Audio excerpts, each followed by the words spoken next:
Patulog. Nagpatulog-tulog ang nanay. O natulog na?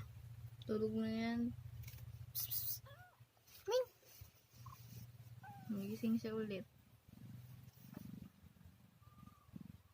Tapos niya nalinisan anak niya eh. Dito rin natin nakita. Ayun, nilinisan niya.